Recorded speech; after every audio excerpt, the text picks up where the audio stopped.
Listen, to her sons, her two boys. This is called Gifted Hands by Cuba Gooding Jr.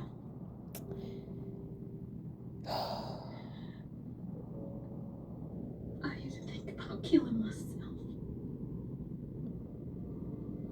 Mrs. Carter, Now, what did you say to checking yourself in with us? I don't know.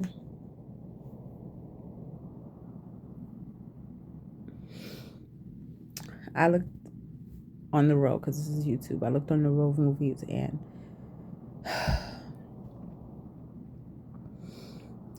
I saw the complexity of the cover image, the thumbnail, and I felt like there's a reason or a message in that movie for me. I've seen a lot of Christmas movies, romance movies, holiday comedies, and I wanted something different. I thought it would be, or what I was predicting for myself was that it'd be a movie about using your gifts for good, that being a child of God or just being a quote unquote good person is about making the world a better place, using your gifts to touch other lives. But regardless of where this story is going for real, I just knew and expected a personal revelation to come from this movie. So that's it. I just wanted to capture the point in the movie if I wasn't already feeling relatable with this at first, when she was laying in bed and said it's one of her days to her son. This movie already, and I just have to acknowledge and say a thank you in this video now for Kimberly Elise, because having seen at least 2 movies with her as the Loretta Claiborne story I watched last week. I've seen it before, but anyway, for such a time as this right now, I'm thankful to God for this healing, because having struggled with my mental health over this past year, voluntarily, for the first time in my life, checking myself in at the hospital to help, because I was leaking. I was uncontrollably crying, and I had multiple days back to back where it was just too much for me. So I went and got the help I needed on Friday, December 13th. Was admitted into a actual place to stay on Monday, December 16th. And coming to a year from then, seeing how I've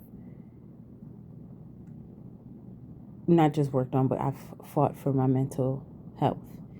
And even over the past month,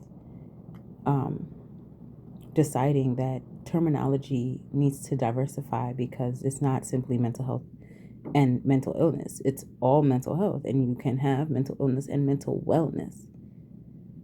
You can have good health or rich health, I guess, good and poor health, the spectrum. So I know the words don't align, but the point is that to be mentally well is to know that you struggle, or to have things that you need to overcome, and that you are managing them well, and you have good days, and it is okay to be a perfectly healthy human and have a few bad days or some bad days, but it's not a totality of you're mentally ill.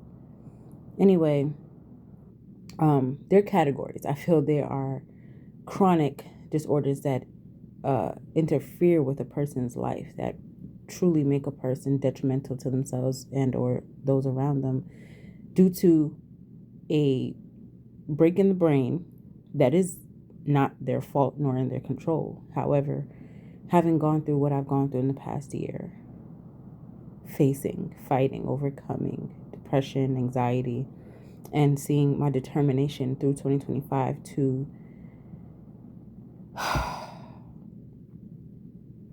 overcome pharmaceuticals. And I say it like that because I'm not against needing what you need. I'm not against getting help when you've done all that you can do and you need a little something else. But to the degree that I've seen what does not help, or what worsens symptoms, or comes with different symptoms that don't help, and just leaning into my relationship with God and nature, sunlight, and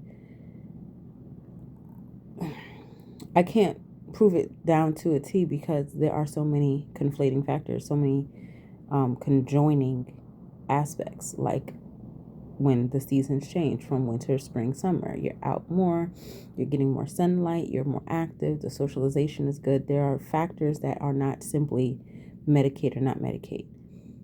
And to that, I'll say therapy, talking, top tier, top two solutions, like having solitude with the Lord, feeding your spirit, keeping your spirit healthy, fed,